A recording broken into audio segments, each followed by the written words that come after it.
let me in fact bring on board James Bowden, who is MA Middle East Military and Security Analyst. James, very good having you. Give us a sense, firstly, good evening from where you're at. Give us a sense as to how you're looking at the developments from West Asia, and what's the likelihood of a resolution, and a quick one, in your opinion? I really don't project any quick resolution right now. We're continuing to deal with the same Donald Trump and back and forth that we've been watching over the last, 2-3 months, it feels like. It's been a very difficult and long process. And just to speak about the War Powers resolution, ironically enough, even if the Senate passes that resolution, the president would have to sign that to become law. And of course, I anticipate that he will veto it. And so it will really go nowhere. And I think that it was actually very disappointing from an American perspective and security perspective that the House decided to vote in that direction, because that can give the president a little bit more leverage and power, especially in the international community, to help rally support and push more developments and concessions, not only on the part of the Iranians, but also on the part of the allies, and say, here's a large amount of political support that I have, and bringing more people in and resources to try to resolve this conflict. And so I think it really does shackle the president's hands. I know that in most conflicts that I have seen before, once they have begun, the House and the Senate have basically retroactively gone ahead and signaled approval. And so I think this really is a strong reflection of a no vote on the president. But I think that it's going to send a very negative vote about and signal about the war itself. And so again, that's just very disappointing, because it continues to a much longer point.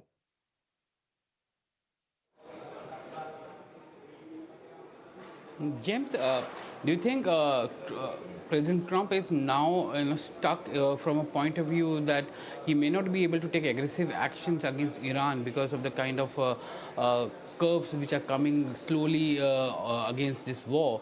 But also, Iran is also holding up the entire negotiation, dragging it closer to the midterm elections? I don't know if they're dragging it closer to the midterm elections, but yes, Iran has a large responsibility for not moving things forward. Of course, we've seen this kind of thing from the Iranians before. I mean, they drug out the negotiations with the Obama administration for 2 years. And so it's really not surprising to see that they are constantly making changes and having to go back and ask questions and examine things over the course of days or weeks or even months. And so definitely the Iranians are playing the long game.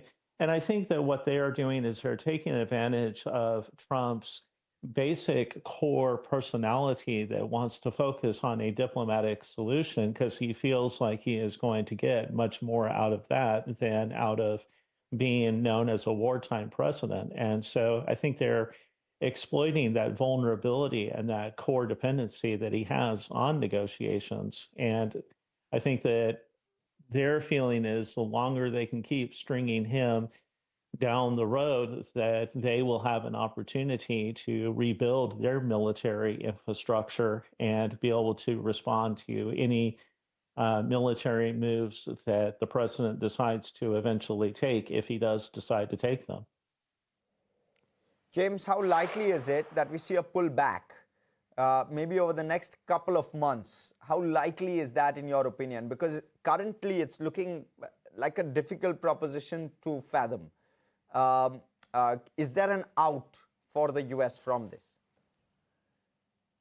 I think that Donald Trump has basically boxed himself in. He really can't find an exit from this unless he gets the agreement, or he does go back in and finish the job militarily.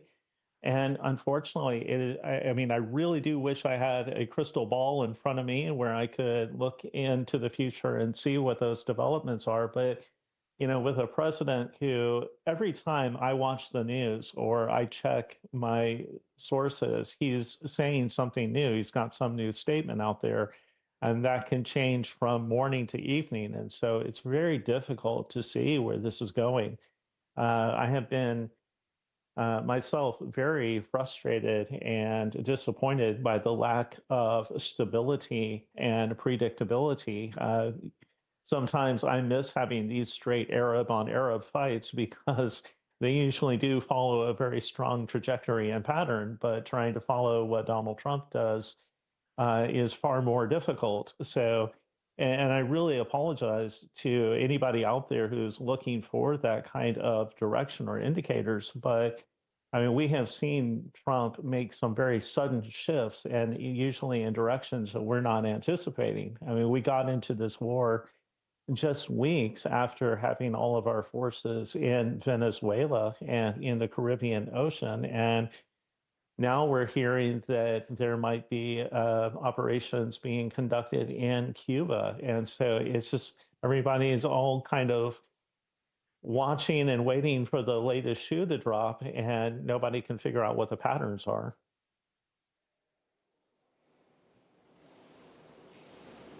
James, given the fact that US allies in the Middle East are the worst hit, and the now reports coming in that Iran wants a construction fund, a reconstruction fund as part of the entire agreement.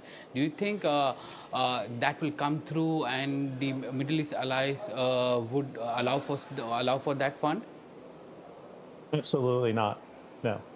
The Arabs are not going to go for a reconstruction fund to help rebuild Iran. I mean, these are countries that have been fundamentally set against Iran for as long as they have been around. And let's take a look at another area that has required building and rebuilding, and that is Gaza. And we're, inching closer and closer to a year since the end of the Gaza conflict, and it still has not been rebuilt. And the Gulf Arab countries have dedicated money to the so-called Board of Peace, but that money has not been transferred. And I think that that largely has to do with the politics and the optics of the Palestinian situation.